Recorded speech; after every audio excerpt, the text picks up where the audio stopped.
Hey everybody, sorry that this is a little bit late.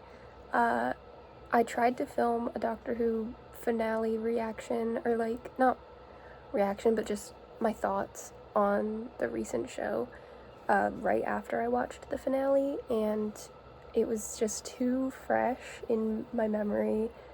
I was too emotional about it, I guess. I couldn't even finish filming the video. I had too much to say. I couldn't say it in a calm manner.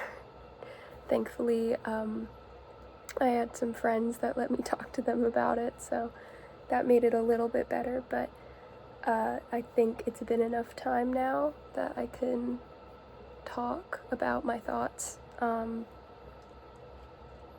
Not good. Also, this is going to be the location for videos for the next month or so, because I'm home for the summer, so. But, yeah, the finale. Oof. I don't even know where to begin. Okay, let's just start. I'll talk about, the whole Shurigawa era. And, spoilers for anybody who hasn't seen anything since it's been on Disney+, because, you should watch it. For the most part, it's pretty good. But, I don't want to spoil people, so spoiler warning. Don't watch if you haven't seen it, or if you haven't seen it but you don't care about spoilers, then I don't care. Watch at your own discretion. What was the start? Oh, the specials with David Tennant and Catherine Tate were the start of the Disney era. I thought they were okay. They kind of were I wasn't a big fan of David Tennant coming back in the first place. He's a great actor, but it just kind of felt like they were grasping at straws of when it was better, and they just wanted to bring Catherine Tate and David Tennant back so that people would be like, oh my god, I remember when they were in this show, it was so good back then, I'm gonna watch again, which felt really desperate. So I wasn't a big fan of that, but they did okay. I didn't like the Star Beast. The other two were alright. I didn't really like the Giggle that much. Wild Blue Yonder was very good, though. So, on average, the specials were middling, because there was a bad one, a good one, and an okay one. I didn't like the By Generation, but I was like, okay, this is what we're doing, I guess. Not like I could change it. As long as David Tennant wouldn't be back, I was okay with it, I was like, I can just ignore it in my head and imagine that it didn't happen. And then the Church on Ruby Road was Ncuti's first official episode as the Doctor, and I thought he did really good with what was given. I wasn't a big fan of the Goblin song. I was like, this is not painting the best picture, but he had some really good doctor-y moments in that episode, so I was like, okay, he seems like he's got some promise, he can do good.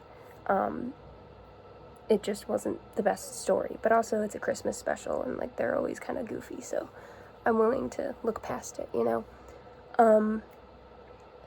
also didn't like all the gadgets and stuff he had, but whatever, that was plain whatever, I don't care. I'm trying to rush through this early stuff so I can get to talking about the finale, because that's the most fresh in my memory. Space Babies, not good. Space Babies was bad.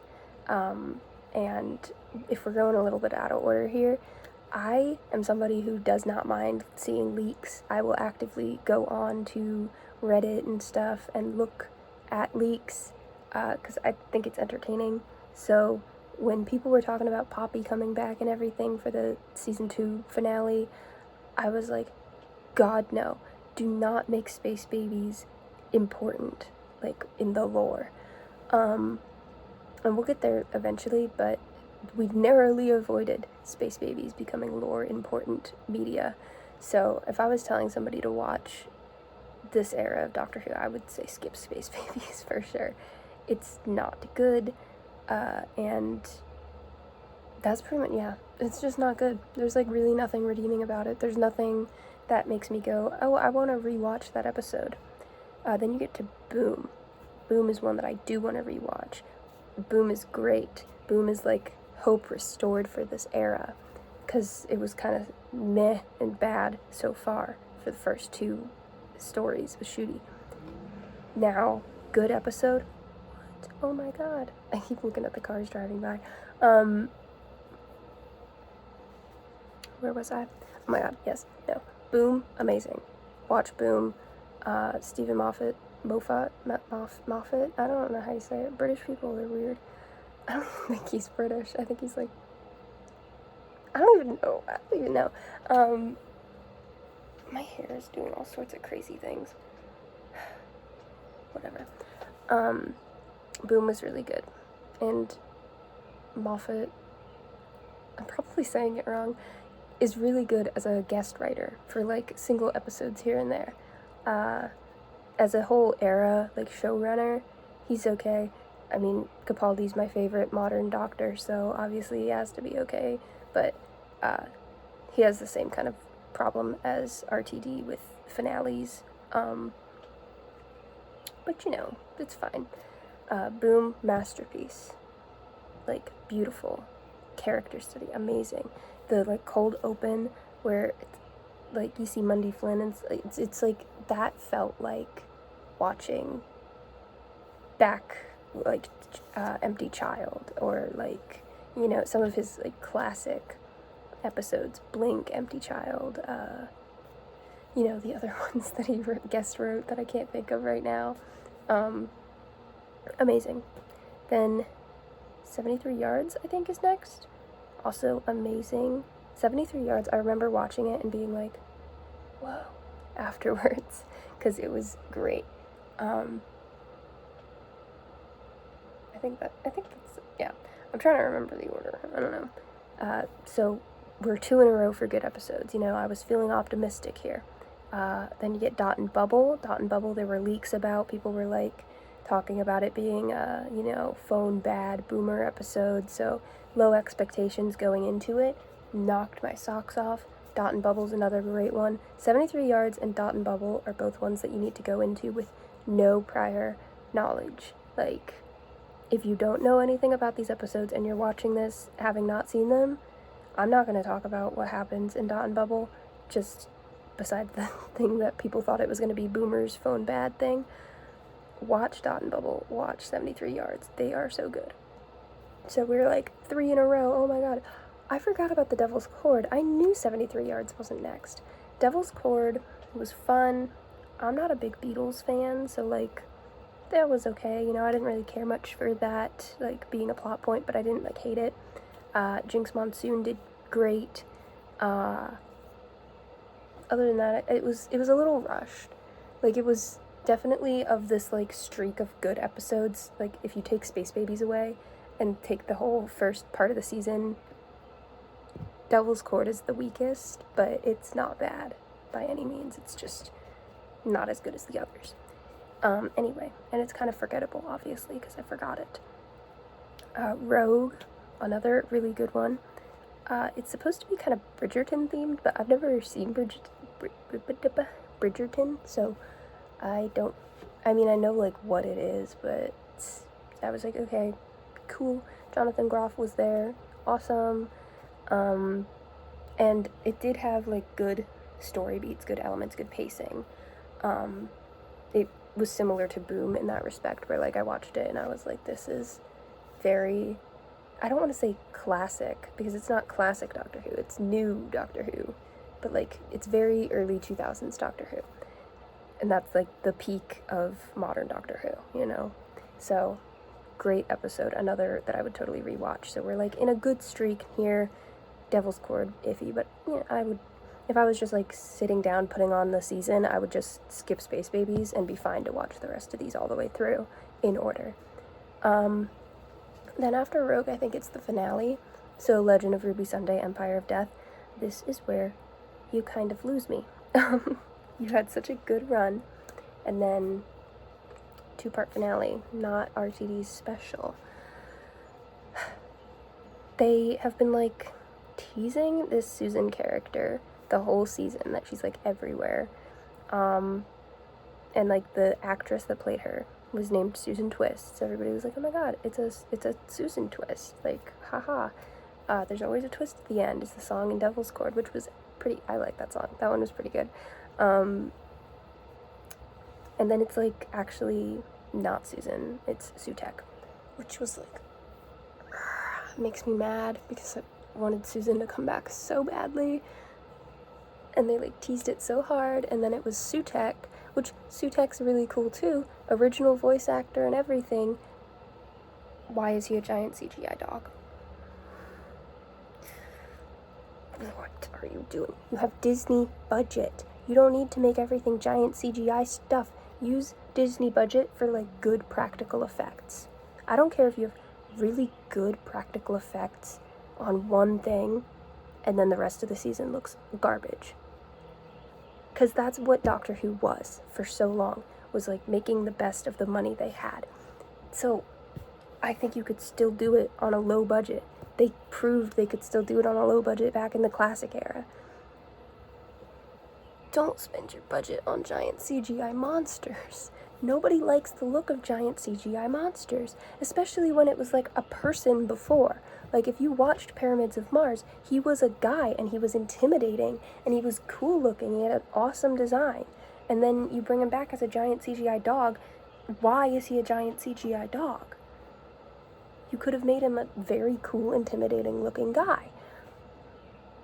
Whatever though.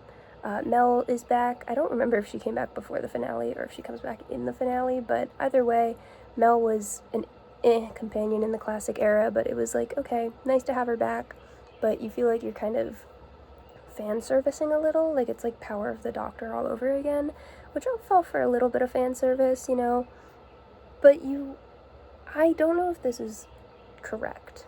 I don't know if I have my sources right, but I believe was said that this was like a new jumping on point for new fans, the Disney era. And then you're gonna bring back a character from the 70s. You're gonna bring back a companion from the 80s. You're gonna bring back the Celestial Toymaker in the specials, another character from the 60s. You're gonna bring back David Tennant and Catherine Tate at the start from the 2000s.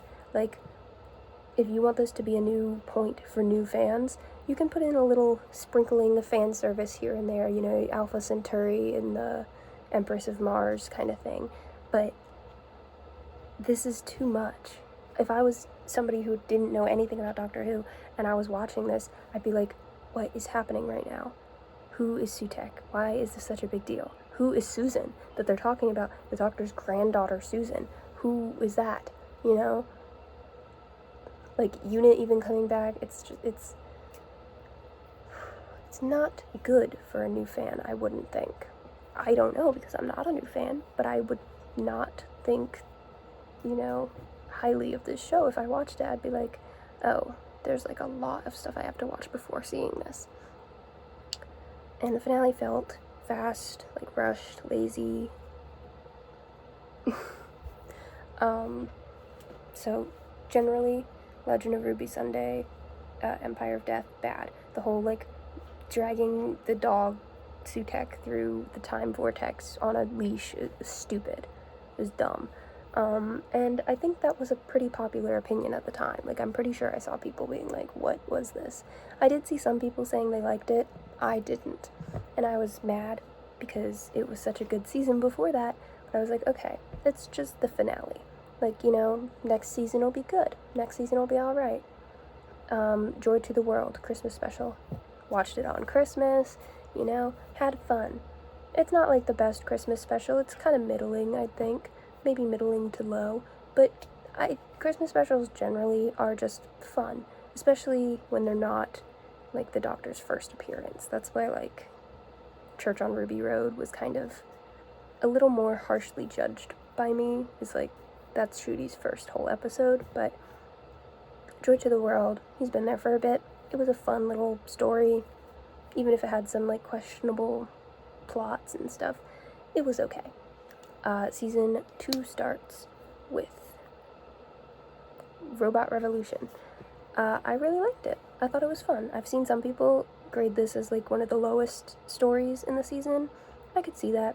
I thought it was fun. I thought it had a really good character for Belinda with the whole nurse thing, and then she actually, like, used that later in the story.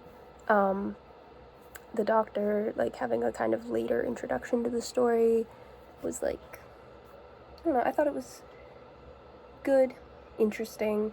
It wrapped up a little weird, but there was this really cool bit in the episode where they have this, like, effect where Belinda and I think it's Alan is the guy's name, are, like, in some space-time thing because of time problems. And it, like, looks very 70s Doctor Who and very cool. So I really enjoyed that. But then immediately after that, the, like, resolution of the story was not great. But it was okay. It wasn't anything that I was like, finished the episode and was like, what did I just watch? It was just like, okay, you know, whatever. Next episode was a good one. Lux. Lux was fun. Lux got, like, a lot of internet notoriety afterwards, because people really liked Mr. Ring-a-Ding. I thought it looked good. I thought it looked, you know, kind of fun. It was okay. The guy that worked at the movie theater I thought was a good character with his little subplot with his wife. I didn't like the scene where they, like, come to the real world and see Doctor Who fans. I thought it was really patronizing and wasn't for me. I watched that scene and I was like, what are they even doing right now? But I finished the episode and I was like, oh, that was okay. It was kind of the same as Robot Revolution for me, you know? I was like, meh. There's some hiccups, but it was generally alright. Then, the next episode. The next episode isn't Lucky Day, right? No. Why can I not remember?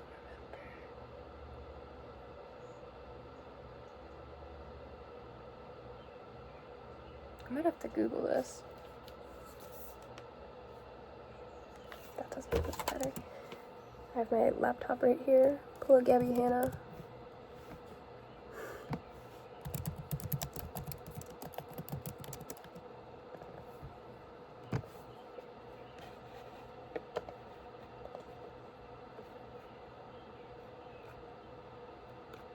The Well, why could I forget?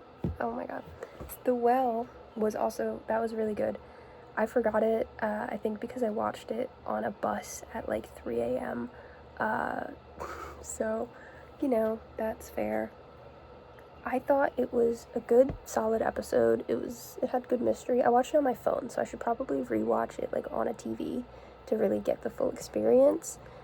But, I didn't think it needed to be a midnight sequel. This was another thing that was leaked, so I knew that it was going to be a midnight sequel going into it. I thought that was really unnecessary. I thought the creature could have been fine on its own as, like, its own being, and still be scary. It felt kind of like the same thing as bringing David Tennant and Catherine Tate back. Like, Midnight is one of Russell T Davies, like, best episodes, so he's just like, oh, let me do a sequel of it. And then people will be like, oh my god, I loved Midnight, now let me watch this. And at least they're still getting a good episode out of it, but it could have been something. It doesn't behave the same as the Midnight Entity, and they explain why that is, but it could have just been something. Then it's Lucky Day. Lucky Day was really good. It introduced Conrad, who becomes important later. I don't know, I thought it was good. They had, like, a really nice bait and switch where, like, Conrad is, like, revealed as a villain later. I didn't fully see that coming. I was like, oh my god, that's so interesting. It felt nice. It was another one like Boom and like Rogue that felt like very 2000s Doctor Who to me, you know, watching it. Like, the pacing felt better. You got, like, it was kind of Blink-ish where you saw the Doctor from, like, an outside perspective. Interesting. Oh my gosh, I'm hitting things. Story in the Engine. This one's probably the best one of the whole season. Honestly, I don't even think I have to say probably. Story in the Engine is the best one from the whole season. It was so good. This was like the 73 yards from last season for me, where I watched it and I was like, wow, afterwards, because there were some really cool effects. Even though it's like mostly taking place in one setting, everybody was like acting, except for Verita, Belinda's actress. Not her fault. It's just at this point in the series, Belinda kind of has been given nothing to do recently, and it doesn't get better. She's just there, and it's sad because she started off so strong. She started off with like such a good character. She was a nurse. The first couple episodes she actually did nurse things. She wanted to go home. She didn't want to be on this trip, very Ian and Barbara-esque, you know. And then at this point she's just like there, you know. She has like no distinct character, and I think this is because some of these episodes were written with Ruby in mind. I think I saw that online. So they didn't like write specifically for Belinda's character, so she's not given as much characterization because they were originally written for Ruby, and then they just probably took out a couple things that Ruby would have said and changed them. So understandable that would be the case, but I would have liked them to try a little harder. I don't know. I'm just asking too much. But Story in the Engine was really awesome, and Fugitive Doctor returned for a little bit. So cool. I love when they mention like little off-screen adventures and stuff in episodes. It makes them just feel more established in the world. Like, not everything that we see is their whole lives. They do things that we don't see, and then that gets to be like audio dramas and books and stuff sometimes, but like the Doctor mentions a lot of stories in this that we never saw, and so I like that a lot.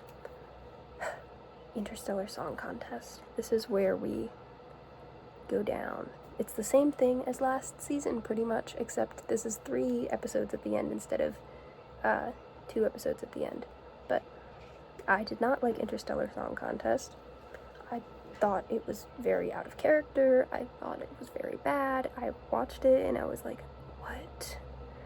Susan comes back for brief hallucination, and I was like, oh my god, yay, Susan's back, finally, Carol Ann Ford has graced my screen. I like posted so much about it on my Instagram for my friends that don't watch Doctor Who to see. It's so sad that she doesn't really come back. Got my hopes up for nothing. The Ronnie is revealed as Miss Flood, who's been there like this whole time. I don't like how Miss Flood was handled, because in season 1, or series 1, season 1, she's like there every once in a while. She's Ruby's neighbor. You might see her like say something every couple episodes, not every single episode. That was like Susan Twist was every episode, and I thought that was a little ham-fisted. Like, you need to trust your audience to catch these things on their own, or if they don't, they'll look back and see it, and it'll be clever. Then season 2, Mrs. Flood is in every single episode, the same way that like Susan Twist was in every single episode, and they like make a point to show her. I think you could still put her in every episode, but don't make it a point to show her. Just put her in like the audience of Interstellar Song Contest, but don't give her like a shot to herself. Give like a semi-wide shot where you see like 50 people and somebody can point her out and be like, oh my god, there she is. Not like a shot just of her. Or like, I don't even remember where she is. Oh, she's in the hospital flashback in Story in the Engine. Just put her in the hospital. Don't like show her interacting with Belinda, you know? Like, just little sneak peeks, not like such a ham-fisted way of being like, she's here too, guys. Because then it makes it feel like not earned when it's revealed that she's actually an important character, you know? But the post-credit or mid-credit scene shows her bi-generating into the Ronnie. Really stupid way, too, because she was like left out in the vacuum of space for longer than everybody else. And she said that it like damaged her brain stems because she's a Time Lord. I would think that would not be how it is, because how does having more brain stems get damaged and not the other way around if you have more brainstems than everybody else here. Whatever, though. Doesn't need to make the most sense. That's a little bit of a nitpick. She bi-generates again. I do like the bi-generations. They're stupid. Like, the whole point of regeneration is, like, rebirth, and you can't be reborn if you still exist and there's just a clone of you also existing. That's not rebirth. That's just, like, mitosis. So, that was stupid. That was not something I was a fan of. But Archie Punjabi, who played the Rani, or plays the Rani, the new one, seemed to do a really great job. Like, just in this little brief mid-credits scene, really captures the Rani-esque personality. I didn't like how it seems that Miss Flood is, like, secondary now, because she is also the Rani. You would think that she would also want the same glory, you know? But whatever. We didn't get enough of a characterization of the Rani from that to know what they would be like, but it was looking a little bit iffy on, like, the two of them, but the one looks like she's gonna be good. So after that, Interstellar Song Contest also had, like, really weird political messaging, with the whole, like, genocide thing, and the torturing of the genocide victim, who, like, yeah, he was gonna do something horrible, but, like, you don't torture anybody. Like, the doctor doesn't torture people, usually, unless they're, like, really, really horrible, irredeemable people. This is some kid who is, like, on the wrong path. Like, don't... The doctor... The previous episode, there was this, like, guy who was gonna kill all the gods, and the doctor, like, became buddy-buddy with him, you know? So how are you gonna... I don't know, seems like weird morals, seems very forced for them to get this, like, oh, the doctor's darker side in there. And then Belinda is all like, oh, that's not the doctor, I don't know why he's being like that. And then immediately after she sees him again, she's like, oh, I'm so glad you're safe, you're wonderful. What do you mean you're wonderful? You just saw him torture some kid. Whatever, though. I didn't like Interstellar Song Contest. Also, it gave us Dugadoo, which gets stuck in my head all the time. I'll find myself, like, tapping my fingers, like, Dugadoo, Dugadoo, Dugadoo. Shut up, shut up, shut up. Get out of my head, get out of my head. Anyway, after Interstellar Song Contest, I was, you know, all on the internet looking at the stuff. There were all these leaks happening, which there were leaks about Miss Flood being the Rani too, but there's, like, everybody always says, like, oh, is this person the Rani? Is this person the Rani? I made a meme, like, last year about Lindy Pepperbean being the Rani, so it happens, like, all the time. I was, like, kind of iffy on that one. I saw people making bingo boards of what they thought was going to happen. I made one. A lot of it was based off of the leaks that I had seen. A lot of it was stuff that I didn't want to happen. I did not get bingo, but that's kind of a blessing, because a lot of the things on my bingo board were things I didn't want to happen. So the fact that I didn't get bingo means that some of the things that I didn't want to happen didn't happen, you know? Anyway, what's the first part of the finale called? Wish World. Wish World is just human nature, family of bloods, reheated nachos. It was not great. It was kind of boring. Like, the whole episode felt like setting up for the finale and not like an episode in and of itself. It just kind of felt like we're putting all of this, like, background information in, but nothing really happened, you know? All the characters are just there, living their lives. Okay, you know? Ronnie makes me so mad. The Ronnie in classic Doctor Who is a scientist with no moral compass. She doesn't care about, like, people living or not, you know? She just wants to do her experiments, you know? That's her character. They just made her evil master, stereotype, Time Lord, evil person. What? No.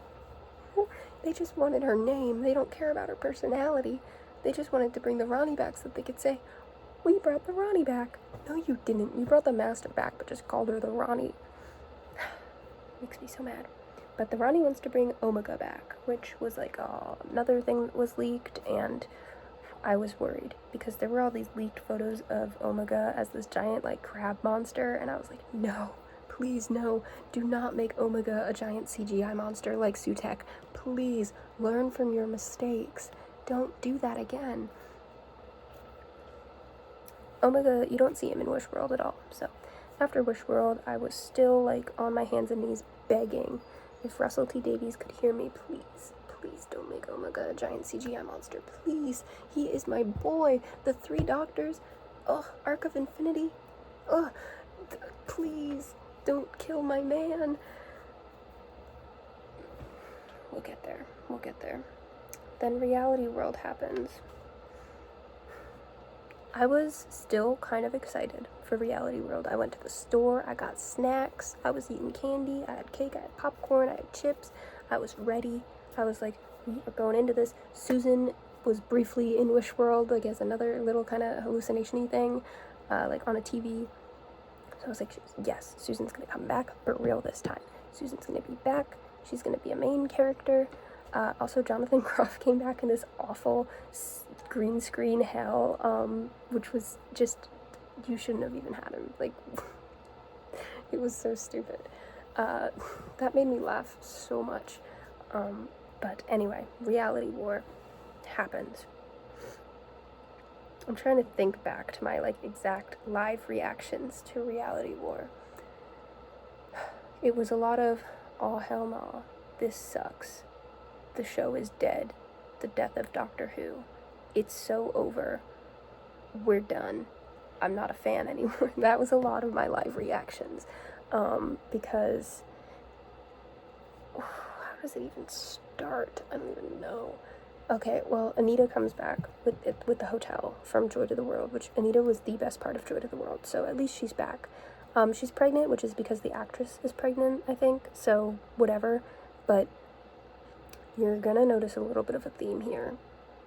And it's not her fault because she's actually pregnant, but it seems weird that all the young female characters have babies in some way in this episode. It's just an odd choice, I think, but we will get there. Anita comes back with the hotel, the doctor, and Belinda, and their baby, Captain Poppy from Space Babies. I completely forgot that she's even in Wish World, is there, but they're like, she's actually our baby. What do you mean by that? What do you mean by that? What do you mean you two have had a baby? I mean, I know it's, like, because of Conrad's, like, thing, but they're, like, adamant that she's, like, real, actually their baby. What do you mean by that? She's the space baby from Space Babies.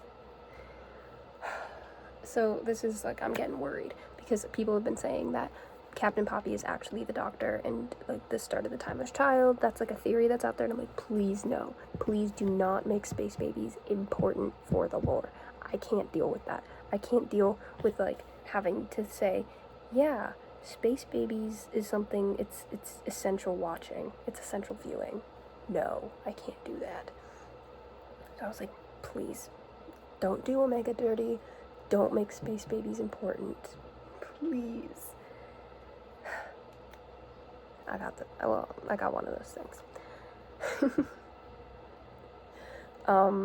So the doctor goes to, like, fight the Ronnie, or, like, after he, like, wakes up all of the people in unit from their little, American dream, except they're not American, but, you know, housewife kind of thing, apple pie, whatever.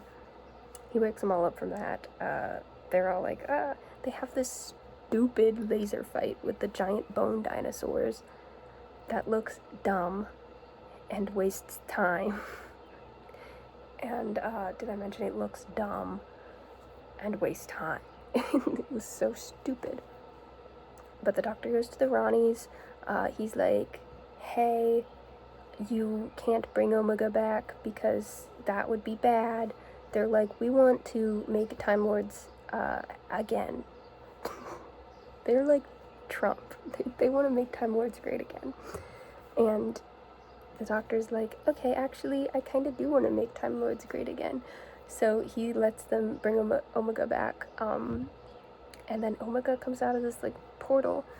And he's a giant CGI skeleton baby. I'm losing my mind. He was so cool in the Three Doctors. All you had to do was bring back that helmet. It's like, what do you mean? What do you mean? Character assassination of Omega right here. Because he comes back, he eats the Ronnie, the cooler Ronnie. He eats her, and then the doctor's like, oop, actually, you're not good because you want to eat Time Lords, so I'm going to get this laser gun from behind me and shoot you back into hell. And so Omega's there for 3 minutes total, I'm pretty sure, or something like that. And then he's gone, and then it's not even a plot point. The other Ronnie teleports away. Boom, your enemy's gone. What? You were so building up to this, and then it takes 3 minutes to defeat him, and he's not even cool. He's like, this was an entire 2 stories of classic Doctor Who, where this guy was the main villain, I think. I can't really remember Arc of Infinity, if I'm being honest, but at least in the Three Doctors, he's the main villain. That's like a whole thing. You're gonna defeat him in 3 minutes here? That's so disrespectful. And he was so cool before, and now he's just like, I want to eat Time Lords. What is that? What is that? Makes me cry. So, they defeat Omega, and then Ruby is talking to Conrad because she's like, you need to not be doing this, mister. And there's this wish baby that's also a god, and so Conrad goes away, and all his magic stuff goes away, and Ruby has this wish baby. So now she's got this baby with her. Anita is Prego. Belinda has Poppy, and she's like in this she's in a Zero room, which is like another 5th Doctor callback. Crazy, oh my god, Zero room from Castrovalva. Whoa. The amount of callbacks in this story alone. How do you want people to watch this and not have seen classic Doctor Who? Because they're not even all good callbacks. They're just callbacks for the sake of callbacks. Not good. Not good at all. And this is the part of the episode that wasn't even reshot. So, like, how are you going to tell me that it would have been better? It wouldn't have been better. The whole wish world goes away, but Poppy also goes away. The scene where they're all in the TARDIS, that is the only good scene from this episode. They go out into unit, they're all, like, talking. Kate's like, very Victoria Justice, I think we're all the Doctor's children, because Ruby's the only one that remembers Poppy. And then the Doctor goes, I need to use my regeneration energy to bring Poppy back, because I miss my daughter that I don't remember. So he puts all his regeneration energy into the TARDIS and dies. But Belinda now has Poppy, and apparently has the whole time. What do you mean you're taking this girl boss and making her just some mother? Why do they all have kids? You think that's the only thing women can do? Anyway, then the Doctor goes to regenerate. 13 is there. 13's best appearance in the whole show. Honestly, I knew she would come back. That was another thing that was leaked, or I didn't know, but it was people were saying that 13 was coming back. So it's like, okay. I didn't expect to be happy to see her, but after everything I had just witnessed, I was happy to see her. Breath of fresh air, honestly. A simpler time. So she comes back briefly for absolutely no reason. Check on my bingo board, because I had that on my bingo board. Then the Doctor regenerates into Billie Piper. I'm going crazy. I'm losing my mind. Because what are you talking about? The show is so over. The show is so dead. The show is so done. I'm embarrassed to call myself a Doctor Who fan at this point. Because what are you talking about? I'm sure she could do great, but she is Rose. The first episode of the Revival series is named after her character. She is such a important character. It's not like Colin Baker being Maxwell in the story before. That was like a one-off little side character. It's not like Peter Capaldi being Frobisher or being the dude from Pompeii. Those are single story characters, not 2 seasons main character from 2005 to 2006, and then comes back in the 50th anniversary special because that's how much of a main character she is.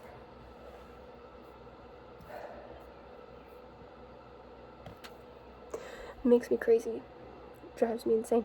Because there were leaks that said that the next Doctor would be female and familiar, and that she was at the BAFTAs. And there were a group of people, and there were some really good candidates on that list.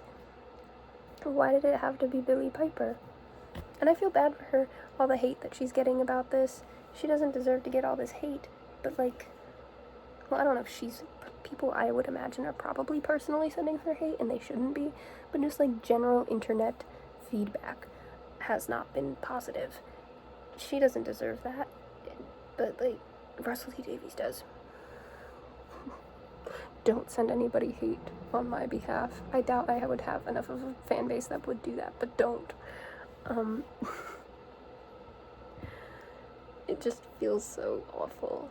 And I am part of the people that are just like coping right now and being like, maybe it's because of Bad Wolf, maybe it's because of the TARDIS energy, you know, maybe that's why it happened. It's definitely not that she's the next Doctor, right? I hope not, but honestly, the show's not even confirmed for another season, so maybe it won't even happen. I don't know. But from what I've seen on the internet, the only good thing that comes out of Billie Piper being the next Doctor is that it narrowly avoided us having to deal with space babies being more important, because that was like part of the reshoots. Do I have like an, oh no, it's just a shadow. It looks like I have like an awful tan line. Like a farmer's tan. Anyway, original ending, from what I've heard, Susan is more important, but there's a scene where she calls Poppy her mom, so that would make it more important. So since that didn't happen, at least Space Babies isn't more important, but they'll probably still do that next season. I hope not. If there is a next season. I don't know if there will be. I was so mad after watching this, though. I sent like 14 minutes of voice memos to my friend. I texted my other friend that used to watch it back in the 2000s and been like, oh my god, Billie Piper is the next Doctor. Oh, it's so stupid. It's so bad. I was also so mad. I had to take my anger out by painting William Hartnell, but it's a little jacked. His eye needs to be fixed and his mouth needs to be fixed over here. But I don't have the stuff to fix it right now. I have to go to the store and get palette paper. But I did that in like an hour, not to flex or anything. Flex. No sketch in 1 hour. So that's why it looks jacked. There was no sketch done. But also flex. My muscles. So yeah, currently, my opinions on Doctor Who, it is over. It is so over right now. I can't even like begin to articulate how awful it feels. I hope that the show gets canceled, because then there'll be another wilderness era, and there will be audio dramas, which, I mean, but Big Finish will still probably make them, I hope, if the show gets canceled, because it's a separate entity.